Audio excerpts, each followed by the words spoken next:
नमस्कार दोस्तों, science with Sachin sir YouTube channel पर आपका स्वागत है। दोस्तों, अगर आप चैनल पर नए हो तो चैनल को सब्सक्राइब जरूर करें। दोस्तों, मैं आपके लिए लेकर आया हूं इंडियन आर्मी रिटन एग्जाम के लिए जनरल साइंस की स्पेशल टेस्ट सीरीज, जिसका नाम है army booster dose science test series. दोस्तों, इस टेस्ट सीरीज में मैं आपको कॉल करूंगा इंडियन आर्मी रिटन एग्जाम के लिए जनरल साइंस के टॉप 15 अति महत्वपूर्ण प्रश्न। दोस्तों, मेरे पढ़ाए हुए सैकड़ों विद्यार्थी इंडियन आर्मी के अंदर सिलेक्ट हो चुके हैं और मेरे पढ़ाए हुए नोट्स और प्रश्नों से इंडियन आर्मी के रिटन एग्जाम में 90% से अधिक प्रश्न पूछे जाते हैं। तो जो दोस्त इस बार इंडियन आर्मी के रिटन एग्जाम की तैयारी कर रहे हैं, उनको मेरी तरफ से बेस्ट ऑफ लक। दोस्तों, तैयारी करते रहो। अगर आप ईमानदारी से तैयारी करोगे तो दुनिया की कोई भी ताकत आपको सिलेक्ट होने से नहीं रोक सकती। तो दोस्तों, आज इस वीडियो में मैं आपको हल कराऊंगा army booster dose science test series का टेस्ट नंबर 44।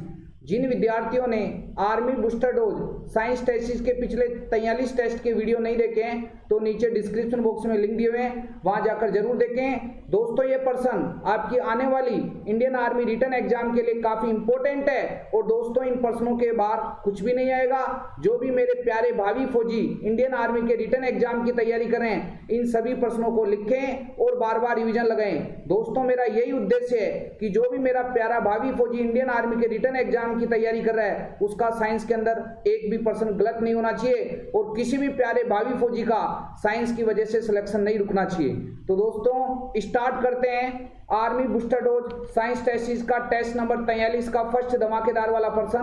देखिए, काफी इंपोर्टेंट प्रश्न है दोस्तों। फर्स्ट प्रश्न है, वसा में घुलनशील विटामिन है।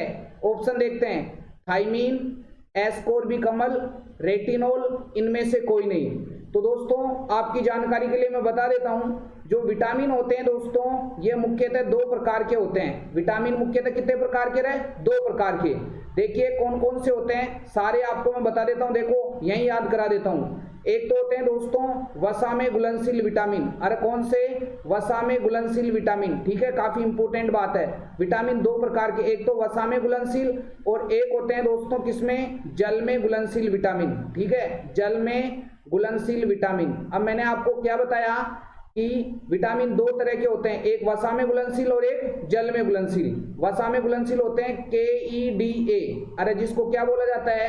कीड़ा बोला जाता है। याद रखना है कि वसा के अंदर घुलनशील विटामिन कौन कौन से हैं? KEDA, जिसे कीड़ा भी कहा जाता है। ट्रिक है, याद रखना है। और जल में घुलनशील B और C। बिस्लरी पानी की बोतल से याद रखना है, B और C। काफी इंपोर्टेंट बात है। कभी कभार दोस्तों वसा को चर्बी भी बोल दिया जाता है कि चर्बी युक्त विटामिन कौन से हैं, तो कंफ्यूज नहीं होना है। चर्बी युक्त विटामिन कौन से हैं? KEDA। अब देखिए दोस्तों, इन सभी विटामिन के रासायनिक नाम काफी इंपोर्टेंट है। सारे मेरे प्यारे भावी फौजियों को याद रखना है। देखिए, मैं आपको एक एक को बता देता हूँ, एक ट्रिक बता देता हूँ आपको, काफी इंपोर्टेंट है। ठीक है, जैसे रथ एक टॉफी, मैंने एक ट्रिक बता रहा हूं आपको, काफी इंपोर्टेंट। इसमें सारे रासायनिक नाम आ जाएंगे आपके। क्या? रत एक टॉफी। ठीक है दोस्तों, अब क्या बताया? जैसे यहाँ A लिख लिया, यहाँ B लिख लिया, यहाँ C लिख लिया, यहाँ D लिख लिया, यहाँ E लिख लिया और यहाँ K लिख लिया। ठीक है, रत एक टॉफी। तो देखो, आपको क्या याद करना है? विटामिन A का रासायनिक नाम होता है दोस्तों, काफी इंपोर्टेंट है, यहाँ लिख रहा हूं। विटामिन A का रासायनिक नाम होता है रेटिनोल। अरे क्या होता है? रेटिनोल। याद रख लेना भाई, काफी इंपोर्टेंट प्रश्न है। विटामिन A का रासायनिक नाम क्या होता है? रेटिनोल। विटामिन B का रासायनिक नाम क्या होता है? थायमीन। अरे क्या होता है? थायमीन। काफी इंपोर्टेंट बात है। विटामिन C का रासायनिक नाम क्या होता है? एस्कोर्बिकमल। अरे क्या होता है? एस्कोर्बिकमल। ठीक है, विटामिन C का रासायनिक नाम क्या होता है? एस्कोर्बिकमल। याद कर लेना भाई, काफी इंपोर्टेंट बात है। दूसरी इंपोर्टेंट बात, क्या? विटामिन D का रासायनिक नाम क्या है? तो विटामिन D का रासायनिक नाम है कैल्सीफेरोल। अरे विटामिन D का रासायनिक नाम क्या है? कैल्सीफेरोल। याद कर लेना भाई दोस्तों, काफी इंपोर्टेंट बात है। क्या बताया? विटामिन A का रासायनिक नाम रेटिनोल, विटामिन B का रासायनिक नाम थायमीन, विटामिन C का रासायनिक नाम एस्कोर्बिकमल, विटामिन D का रासायनिक नाम कैल्सीफेरोल और विटामिन E का रासायनिक नाम क्या होता है? काफी इंपोर्टेंट बात है, टोकोफेरोल। अरे क्या होता है? टोकोफेरोल। याद कर लेना भाई, काफी इंपोर्टेंट बात है, याद करने पड़ेंगे आपको। विटामिन E का रासायनिक नाम टोकोफेरोल। एक होता है विटामिन K का रासायनिक नाम, तो याद कर लेना फाइलोक्विनोन। अरे क्या होता है? फाइलोक्विनोन। क्या होता है? फाइलोक्विनोन होता है। ठीक है दोस्तों, काफी इंपोर्टेंट बात है। अब देखिए, हमारा प्रश्न ये पूछा है कि वसा में घुलनशील विटामिन कौन से हैं? तो वसा में घुलनशील विटामिन KEDA। तो देखिए, क्या थाइमीन, ये थाइमीन किसका नाम है? विटामिन बी का रासायनिक नाम है, ठीक है। तो ये तो जल के अंदर घुलनशील है। विटामिन सी, विटामिन सी देखिए एस्कोर्बिकमल विटामिन सी का रासायनिक नाम है, ये भी जल में घुलनशील है। रेटिनोल, ये विटामिन ए का रासायनिक नाम है, जो किस में घुलनशील है? वसा में घुलनशील है। और फोर्थ ऑप्शन है इनमें से कोई नहीं। तो देखिए वसा में घुलनशील विटामिन कौन सा आएगा? रेटिनोल। काफी इंपोर्टेंट बात है, ठीक है दोस्तों। ये लेटेस्ट प्रश्न है, ऐसे प्रश्न आपके एग्जाम में पूछे जा सकते हैं। तो फर्स्ट का करेक्ट आंसर क्या हो जाएगा रे? सी हो जाएगा। याद करना है दोस्तों, एक भी प्रश्न गलत नहीं करना है। नेक्स्ट इंपोर्टेंट प्रश्न पे चलते हैं। प्रश्न संख्या सेकंड, प्रश्न संख्या सेकंड है मेरे जिगर के टुकड़ों। जिप्सम का रासायनिक सूत्र है, ऑप्शन देखते हैं Ca2SiO4, Ca2SO4.2H2O, CaO, CaSO4.3H2O। तो देखिए दोस्तों काफी इंपोर्टेंट बात है, जो जिप्सम होता है इसका रासायनिक सूत्र होता है CaSO4.2H2O, ठीक है। काफी इंपोर्टेंट बात है, ये काफी बार पूछा गया है और इस बार भी पूछा जा सकता है। तो जिप्सम का रासायनिक सूत्र आप याद कर लेना, CaSO4.2H2O। और इसका रासायनिक नाम होता है दोस्तों कैल्शियम सल्फेट। अरे क्या होता है? कैल्शियम सल्फेट, ठीक है। काफी इंपोर्टेंट बात है। लो जी, तो सेकंड का करेक्ट आंसर क्या हो जाएगा रे? बी हो जाएगा। और सारे मेरे प्यारे भावी फौजियों को ये रासायनिक जो साधारण नाम, रासायनिक नाम और रासायनिक सूत्र ये याद करने, यहाँ से पक्का एक प्रश्न आता है, ठीक है। काफी इंपोर्टेंट बात है। अब मैं बात करता हूँ कुछ इंपोर्टेंट और रासायनिक नामों के। जैसे अगर आपको पूछे CaO, ठीक है, ये CaO किसका है? तो आपको याद रखना है ये बिना बुझा हुआ चूना। जो बिना बुझा हुआ चूना होता है दोस्तों, काफी इंपोर्टेंट बात है, बिना बुझा हुआ चूना, ठीक है, बिना बुझा हुआ चूना। इसका रासायनिक सूत्र क्या होता है बिना बुझा हुआ चूना का? CaO। इसे क्या बोलते हैं? इसको बोलते हैं कैल्शियम ऑक्साइड। अरे क्या बोलते हैं? कैल्शियम ऑक्साइड, ठीक है। काफी इंपोर्टेंट बात है। लो जी, धमाकेदार वाले तरीके से सॉल्यूशन, ठीक है। नेक्स्ट इंपोर्टेंट बात करें, जैसे आपके काफी बार पूछा जाता है नौसादर, ठीक है। जो नौसादर होता है इसका रासायनिक सूत्र क्या होता है? तो याद कर लेना NH4Cl। क्या बोलते हैं दोस्तों? अमोनियम क्लोराइड बोलते हैं। क्या बोलते हैं रे? Ammonium chloride. एक सिरका का भी काफी बार पूछा जाता है कि सिरका का रासायनिक सूत्र क्या होता है? तो क्या बताने वाले हैं? CH3COOH, एसिटिक अम्ल जिसे कहा जाता है। एक लाल दवा का भी काफी बार पूछा जाता है KMNO4, पोटेशियम परमैंगनेट, ठीक है। एक शुष्क बर्फ का भी आता है काफी बार, टोस CO2, टोस कार्बन डाइऑक्साइड। शुष्क बर्फ किसे कहते हैं? टोस कार्बन डाइऑक्साइड को। लो जी, सारे इंपोर्टेंट मैंने आपको बता दिए। नेक्स्ट इंपोर्टेंट प्रश्न पे चलते हैं। प्रश्न संख्या थर्ड, देखिए प्रश्न संख्या थर्ड है दोस्तों। हाँ जी, परमाणु के नाभिक की खोज निम्न में से किस वैज्ञानिकों के प्रयोगों पर आधारित है? काफी इंपोर्टेंट बात है। ऑप्शन देखते हैं मोजले, रदरफोर्ड, थॉमसन और निल्स बोर।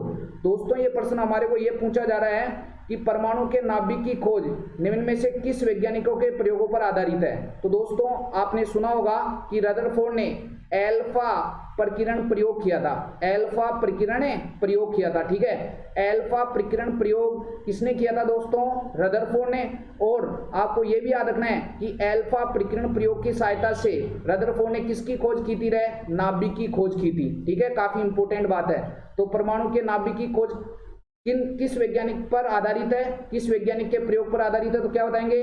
रदरफोर्ड के एल्फा प्रकीर्ण प्रयोग पर आधारित है, ठीक है। आपने सुना होगा ना कि इसने एक सोने की पतली पन्नी ली, उस पर एल्फा कणों की बौछार कराई, ठीक है। उसमें से बहुत सारे जो एल्फा कण थे वो बिना विचलित हुए सीधे निकल गए, और लगभग 20,000 में से एक ऐसा एल्फा कण था जो 180 डिग्री पर वापस पुनः लौट आया, ठीक है। इसी सहायता के आधार पर, इसी निष्कर्ष के आधार पर इन्होंने किसकी खोज की थी?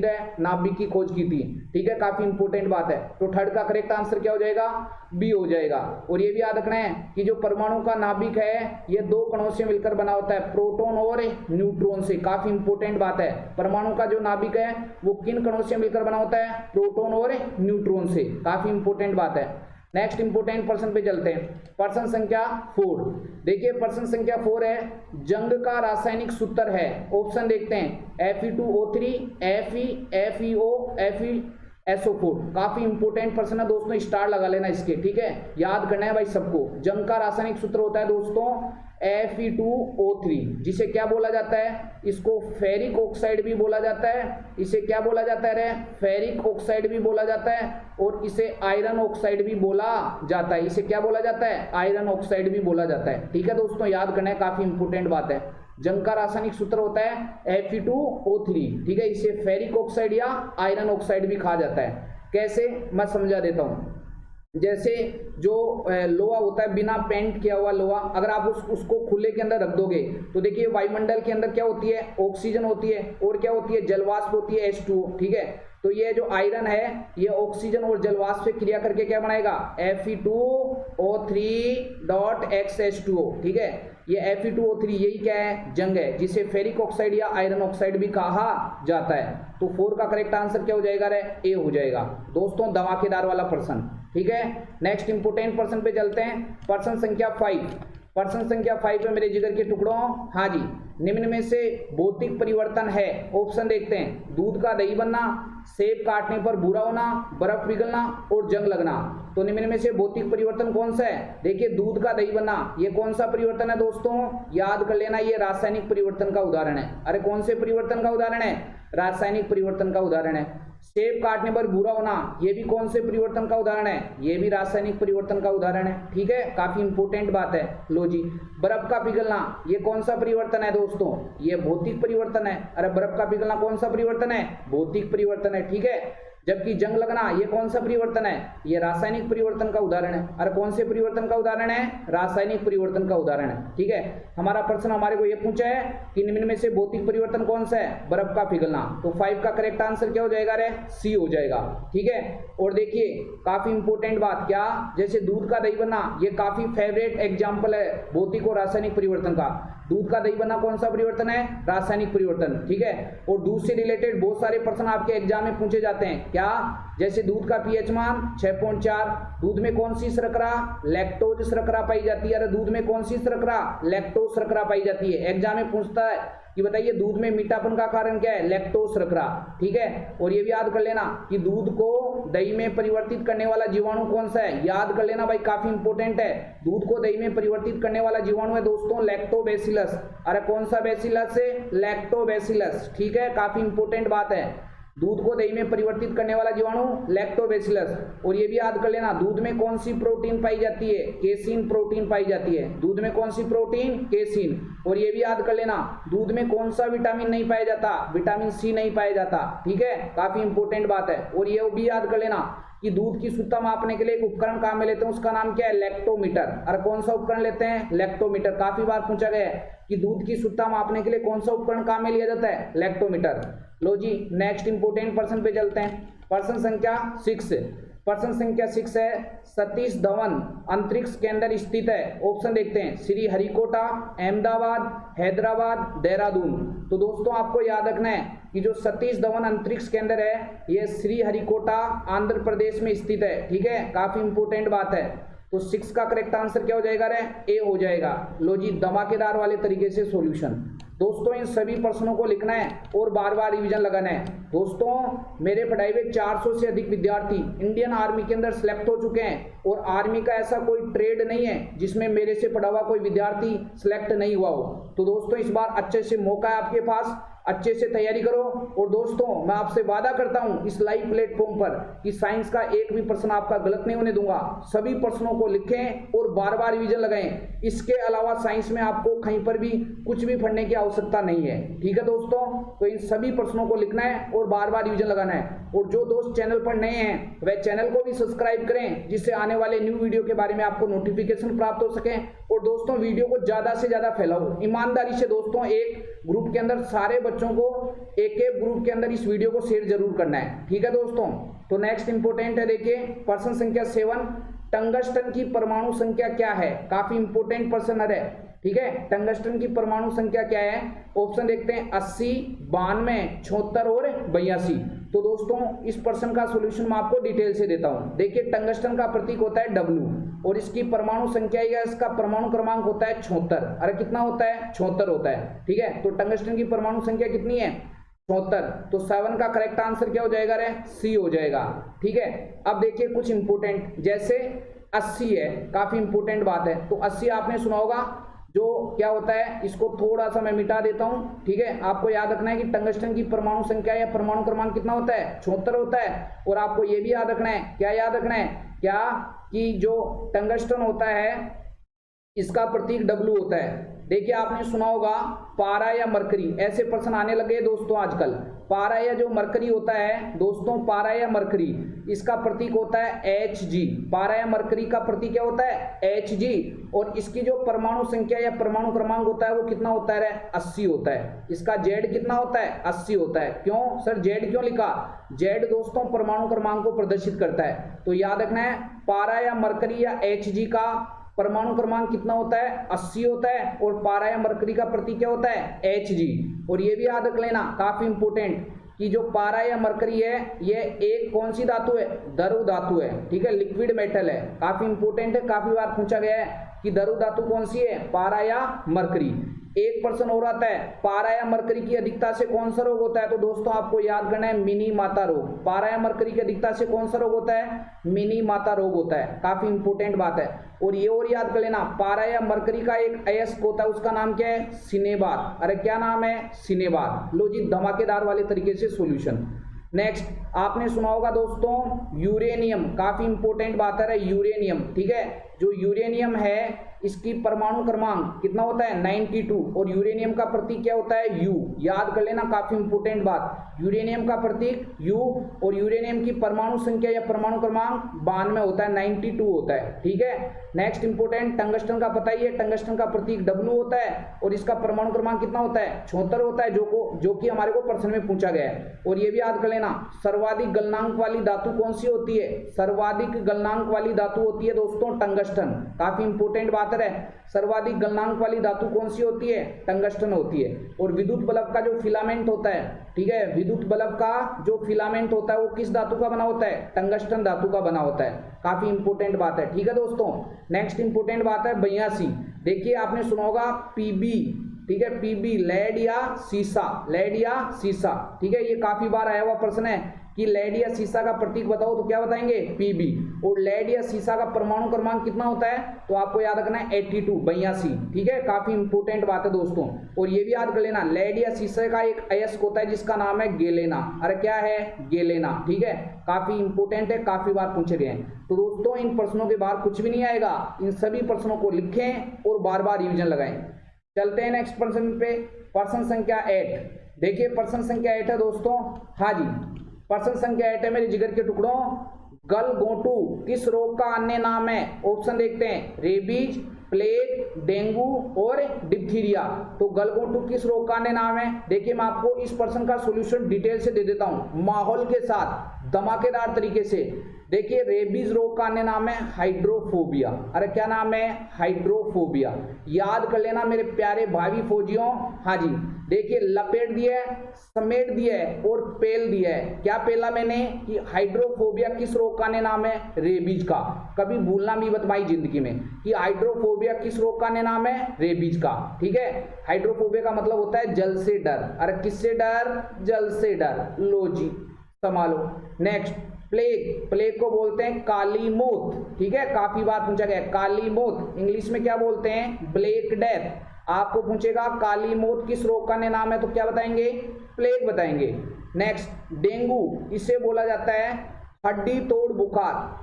क्या बोला जाता है दोस्तों? हड्डी तोड़ बुखार। आपको एग्जाम में पूछेगा कि बताइए हड्डी तोड़ बुखार किस रोग का अन्य नाम है, तो क्या बताएंगे आप? डेंगू बताएंगे। ठीक है, और नेक्स्ट इंपोर्टेंट बात, गलघोंटू। ठीक है, जो डिप्थीरिया होता है उसको क्या बोला जाता है दोस्तों? गलघोंटू बोला जाता है। अरे क्या बोला जाता है? गलघोंटू बोला जाता है। लो जी धमाकेदार वाले तरीके से सॉल्यूशन। तो गलघोंटू किस रोग का नाम है? डिप्थीरिया का। तो 8 का करेक्ट आंसर क्या हो जाएगा रे? डी हो जाएगा। ठीक है, हाँ जी 8 का करेक्ट आंसर डी। अब देखिए कुछ एक्स्ट्रा इंपोर्टेंट पर्सन बता दिए, लेकिन और भी बता देता हूं। क्या? देखिए आपको याद रखना है कि हाइड्रोफोबिया, ठीक है, किस रोग का नाम है? रेबीज रोग का नाम है। और ये जो रेबीज है या हाइड्रोफोबिया है, ये किसके द्वारा होता है? ये वायरस या विषाणु के द्वारा होता है। अरे किसके द्वारा? वायरस या विषाणु के द्वारा होता है। और ये भी याद रख लेना, ये रेबीज रोग है, ये संक्रमित कुत्ते, बिल्ली, बंदर आदि के काटने से फैलता है। लेकिन ये रोग भारत में अधिकतर संक्रमित कुत्ते के काटने से फैलता है। पूछेगा आपको कि बताइए कुत्ते के काटने से कौन सा रोग होता है, तो क्या बताएंगे आप? रेबीज रोग बताएंगे। ठीक है दोस्तों, नेक्स्ट इंपोर्टेंट बात, जो प्लेग है, काली मौत बोलते हैं, ये किसके द्वारा फैलती है? ये चूहों के द्वारा फैलती है। आपको पूछेगा चूहों के द्वारा कौन सी बीमारी? प्लेग या काली मौत। नेक्स्ट, ये जो डेंगू बुखार है, ठीक है, ये जो प्लेग रोग है, ये भी बता देता हूं। प्लेग रोग होता है दोस्तों किसके द्वारा फैलता है? ये प्लेग रोग फैलता है दोस्तों, काफी इंपोर्टेंट बात है, जीवाणु या बैक्टीरिया के द्वारा। अरे किसके द्वारा? जीवाणु या बैक्टीरिया के द्वारा। ठीक है, काफी इंपोर्टेंट बात। जो प्लेग रोग होता है ये जीवाणु जनित या बैक्टीरिया जनित बीमारी है।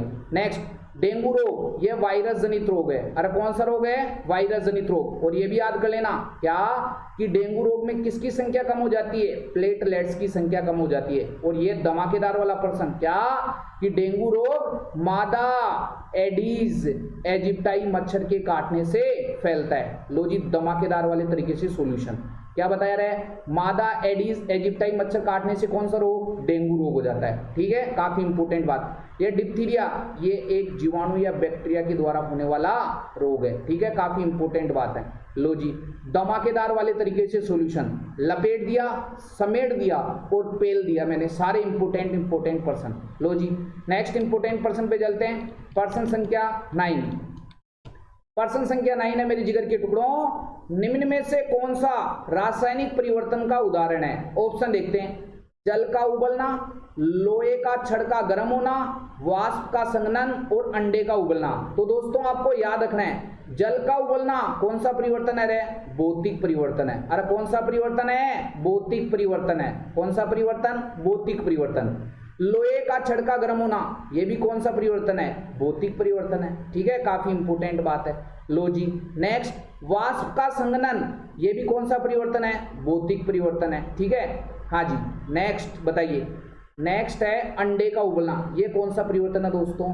ये रासायनिक परिवर्तन का उदाहरण है। याद कर लेना भाई, काफी इंपोर्टेंट प्रश्न है। ये अंडे का उबलना कौन सा परिवर्तन है रे? रासायनिक परिवर्तन। तो 9 का करेक्ट आंसर क्या हो जाएगा रे? डी हो जाएगा। अब देखिए कुछ इंपोर्टेंट बात मैं बता देता हूं, जैसे टोस, ठीक है, टोस से क्या आएगा? दरु, और दरु से क्या आएगा? गैस या वाष्प। ठीक है, काफी इंपोर्टेंट बात बता रहा हूँ, गैस या वाष्प, ये याद कर लेना, काफी बार पूछा गया है। टोस का दरों में बदलना कहलाता है गलन। अरे क्या कहलाता है? गलन। तो किसी भी टोस का दरों में बदलना क्या कहलाता है? गलन। अब मैं ये जल के अकॉर्डिंग बता रहा हूं आपको, ठीक है, कि जो बर्फ है वो दरों में बदलेगी तो क्या आएगा? गलन।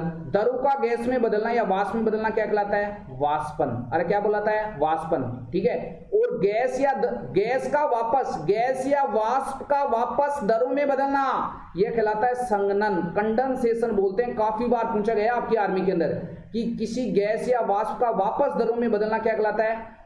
संघनन या कंडेंसेशन। और दरों का टोस में बदलना ये पिंडन कहलाता है। ठीक है, तो मैं ये बताना चाह रहा हूं, गलन, वाष्पन, संघनन, पिंडन, ये भौतिक परिवर्तन के उदाहरण है। और ये संघनन, वाष्पन याद कर लेना भाई, काफी इंपोर्टेंट बात है। ठीक है, नेक्स्ट इंपोर्टेंट पर्सन पे चलते हैं। पर्सन संख्या 10 मेरे जिगर के टुकड़ों, काफी धमाकेदार वाले पर्सन मैं आपके लिए लेके आया हूं। हाँ जी, पर्सन संख्या 10 है, कुकिंग गैस का मुख्य घटक है। ऑप्शन देखते हैं, मीथेन, ब्यूटेन, एथेन, प्रोपेन। तो देखिए कुकिंग गैस किसे कहा जाता है? एलपीजी को। अरे किसको कहा जाता है? एलपीजी को। क्यों? क्योंकि एलपीजी रसोई गैस में खाना बनाने के काम में आती है, इसलिए इसे कुकिंग गैस या खाना पकाने वाली गैस भी कहा जाता है। अब एलपीजी का मुख्य घटक क्या होता है? ब्यूटेन होता है। और ब्यूटेन का रासायनिक सूत्र क्या होता है? C4H10। ठीक है, तो कुकिंग गैस का मुख्य घटक क्या है? ब्यूटेन। तो 10 का करेक्ट आंसर क्या हो जाएगा? बी हो जाएगा। लो जी, धमाकेदार वाले तरीके से सॉल्यूशन। अब नेक्स्ट इंपोर्टेंट बात क्या है? देखिए मैं कुछ इंपोर्टेंट बता रहा हूं आपको, जो आपको याद है करना है। क्या? जैसे मीथेन, ठीक है, मीथेन का रासायनिक सूत्र होता है CH4। अरे मीथेन का रासायनिक सूत्र क्या होता है? CH4। और ये CNG बोले तो कंप्रेस्ड नेचुरल गैस। ठीक है। लो जी देखिए, अब मैं इस प्रश्न का सॉल्यूशन आपको और डिटेल्स और माहौल के साथ देता हूं। क्या देखिए, सुनना काफी इंपॉर्टेंट बात है। हाँ जी, इस प्रश्न के साथ मैं आपको कम से कम 8-10 प्रश्न बताने वाला हूं। देखिए क्या याद करना है, आप एक बार छोड़ दो क्या।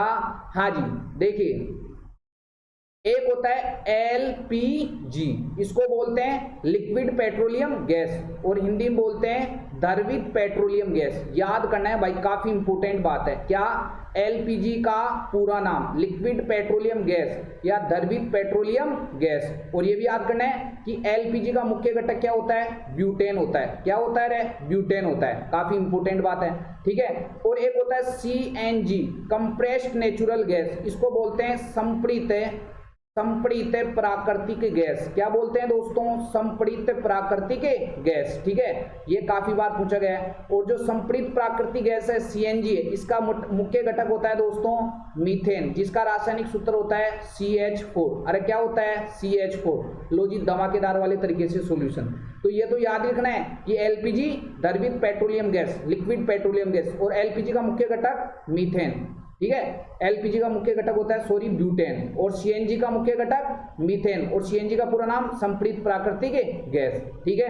अब देखो, इसको बोलते हैं कुकिंग गैस या खाना पकाने वाली गैस, ठीक है, कुकिंग गैस बोलते हैं। इस सीएनजी को बोलते हैं नेचुरल गैस या प्राकृतिक गैस, ठीक है। कंफ्यूज होने की जरूरत नहीं है। लो जी धमाकेदार वाले तरीके से सॉल्यूशन। खाना पकाने वाली गैस या कुकिंग गैस कौन सी होती है, एलपीजी, और प्राकृतिक गैस नेचुरल गैस कौन सी होती है, सीएनजी। याद करना है। अब देखिए क्या, देखिए मीथेन का रासायनिक सूत्र क्या होता है, CH4, ब्यूटेन का C4H10, ये भी याद करना है, इनके सूत्र याद करने हैं भाई। एथेन का क्या होता है, काफी धमाकेदार, C2H6 से, C2H6 याद कर लेना भाई। एथेन का रासायनिक सूत्र C2H6, और प्रोपेन का C3H8। लो जी धमाकेदार वाले तरीके से सॉल्यूशन।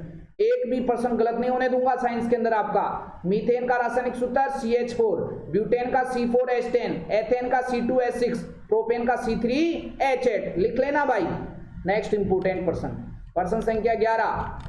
प्रश्न संख्या 11 है दोस्तों। हाँ जी देखिए, परमाणु में कितने आवेशित कण पाए जाते हैं, ऑप्शन देखते हैं 3, 2, 1, 0। तो देखिए आपको बता देता हूं, जो परमाणु होता है वो 3 मूलभूत कणों से मिलकर बना होता है। काफी इंपोर्टेंट बात है, परमाणु 3 मूलभूत कणों से मिलकर बना होता है। कौन कौन से, इलेक्ट्रॉन, अरे कौन सा इलेक्ट्रॉन, एक कौन सा प्रोटॉन, और एक कौन सा दोस्तों न्यूट्रॉन। मैंने क्या बताया, अरे आपके आर्मी में तो यही प्रश्न पूछ लिया जाता है कि परमाणु कितने मूलभूत कणों से मिलकर बना होता है। कई लाले 4 ठोक के आ जाते हैं, जो 4 ठोक के आ जाता है ऐसे लाला के ठंड हो जाती है। क्या, परमाणु 3 मूलभूत कणों से मिलकर बना होता है, इलेक्ट्रॉन, प्रोटॉन और न्यूट्रॉन। इलेक्ट्रॉन को दर्शाते हैं ई से, ठीक है, और प्रोटॉन को दर्शाते हैं पी से, और न्यूट्रॉन को दर्शाते हैं एन, ठीक है। जैसे कईयों का नाम होता है ना बाबूलाल, तो उससे दर्शाते हैं बाबूलाल, ठीक है, बी से दर्शाते हैं। वैसे इलेक्ट्रॉन को ई से, ई माइनस, प्रोटॉन को पी से, न्यूट्रॉन को एन से।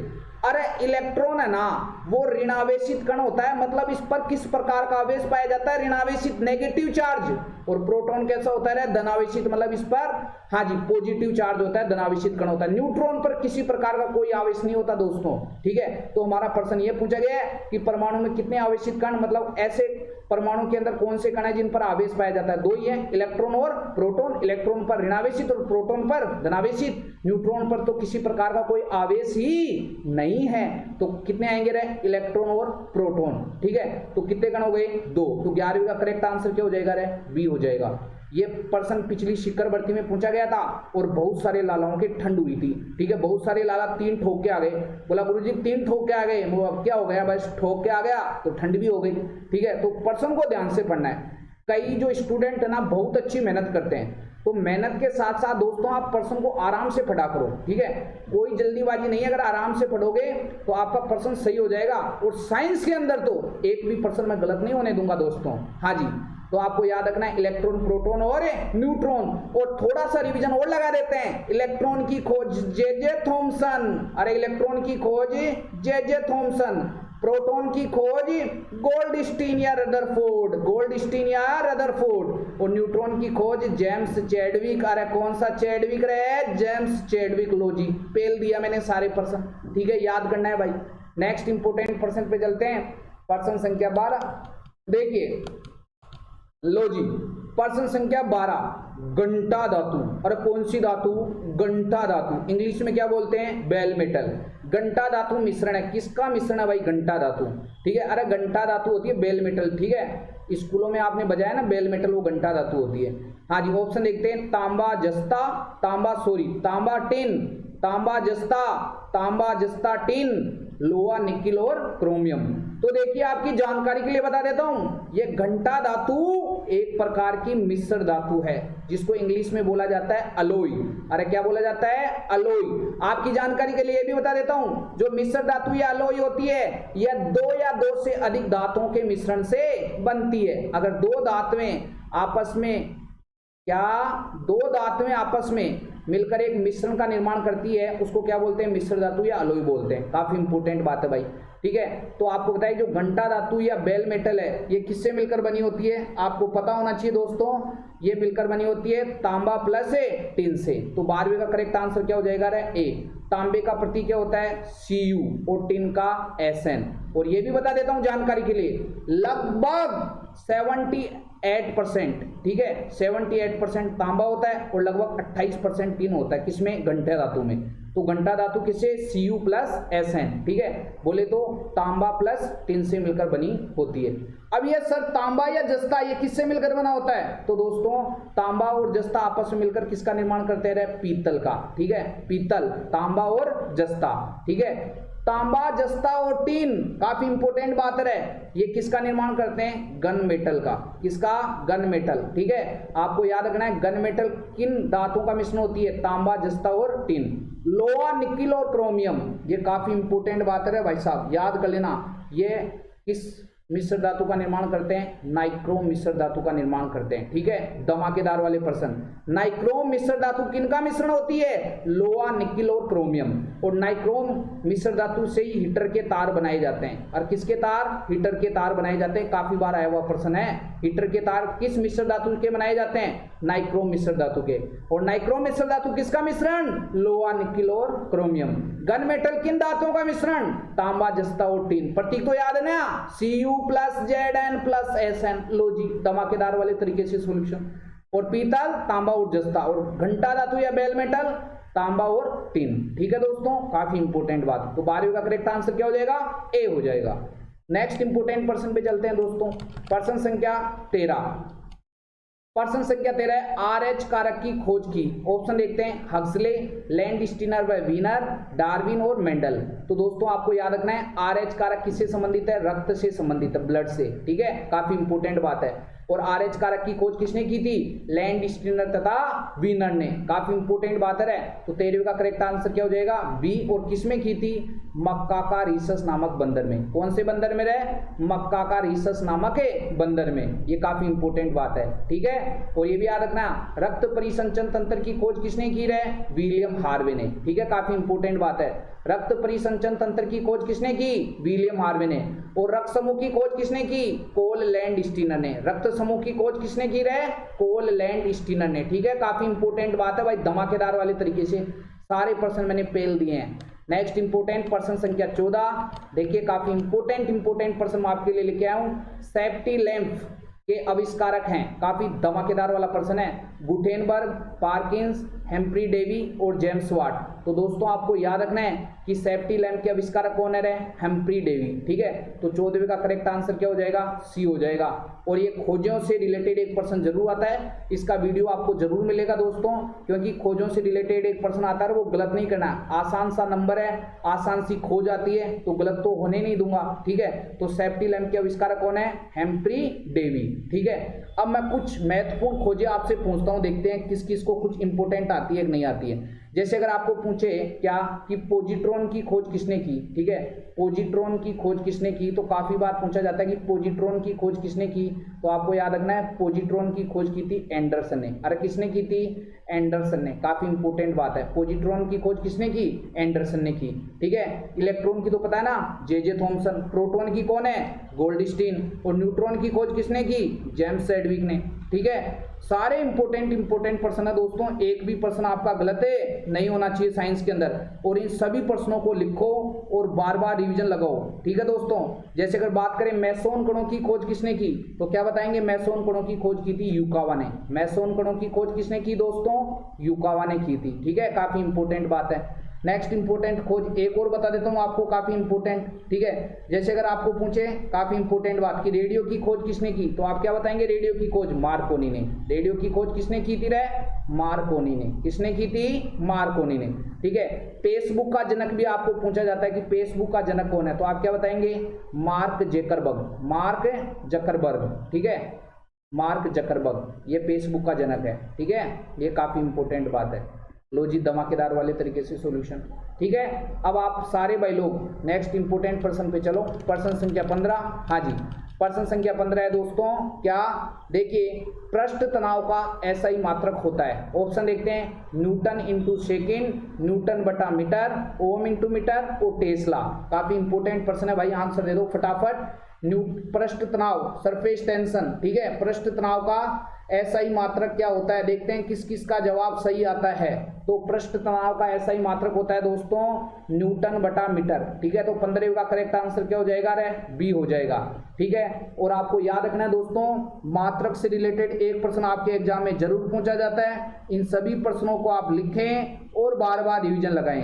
अब देखिए, कुछ इंपोर्टेंट और महत्वपूर्ण मात्रक मैं आपको बता देता हूं जो आपको याद ही रखना है। देखिए, काफी बार पूछा जाता है, जो ज्योति तीव्रता का मात्रक होता है, ज्योति तीव्रता का मात्रक होता है, ये कैंडेला होता है। ज्योति तीव्रता का मात्रक होता है, ज्योति तीव्रता का मात्रक क्या होता है दोस्तों, कैंडेला होता है। याद कर लेना, कुछ इंपोर्टेंट और महत्वपूर्ण मात्रक बता रहा हूं, ठीक है, कैंडेला होता है। एक ये लेंस की क्षमता का जो मात्रक होता है वो क्या होता है, तो याद कर लेना, लेंस की क्षमता का मात्रक होता है दोस्तों डायोप्टर। अरे क्या होता है, डायोप्टर, ठीक है, काफी इंपोर्टेंट बात।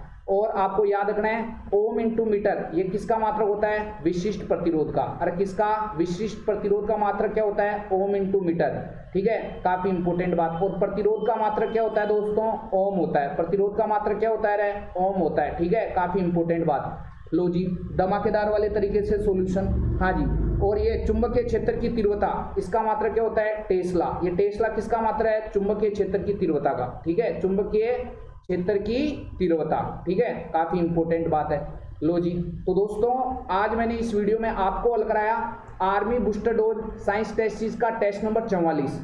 दोस्तों अगर आपको वीडियो अच्छा लगे तो आप वीडियो को ज़्यादा से ज़्यादा शेयर करें और सारे भाई वो लोग कमेंट बॉक्स में कमेंट करना नहीं भूले कि आपके 15 में से कितने % सही हुए।